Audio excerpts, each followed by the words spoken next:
শ্রীলঙ্কার সর্বোচ্চ বেসামরিক পদকে ভূষিত হলেন নরেন্দ্র মোদি। ভারতের প্রধানমন্ত্রী নরেন্দ্র মোদিকে মিত্র বিভূষণ সম্মান দিল শ্রীলঙ্কা সরকার।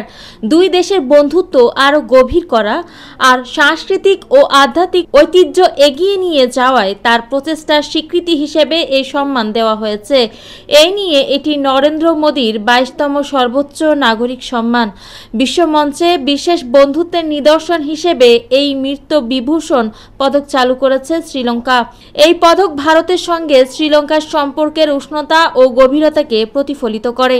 পদক পাওয়ার পর নরেন্দ্র মোদি বলেন, এই সম্মান দুই দেশের জনগণের মধ্যে গভীর বন্ধুত্ব ও ঐতিহাসিক বন্ধনের পরিচয় দেয়। এক্সে পোস্ট করে মোদি বলেন, আজ রাষ্ট্রপতি অনুরা কুমার দিশানায়েক আমাকে শ্রীলঙ্কা মিত্র বিভূষণে সম্মানিত করেছে। এটি আমার জন্য অত্যন্ত গর্বের বিষয়। এ সম্মান শুধু আমার একার নয়, এটা ভারতের 140 কোটি মানুষের প্রতি সম্মান।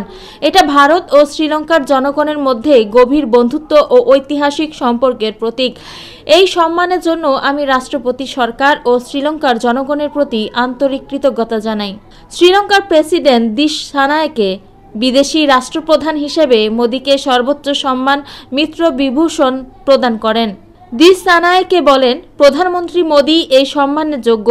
প্রধানমন্ত্রী মোদির সঙ্গে এক যৌথ সংবাদ সম্মেলনে দিশানায়েকে বলেন, আমি আনন্দের সঙ্গে জানাচ্ছি যে শ্রীলঙ্কা সরকার তাকে নরেন্দ্র মোদি বিদেশি রাষ্ট্রপ্রধান সরকার প্রধান হিসেবে শ্রীলঙ্কার সর্বোচ্চ সম্মান শ্রীলঙ্কা মিত্র বিভূষণ দেওয়ার সিদ্ধান্ত নিয়েছে।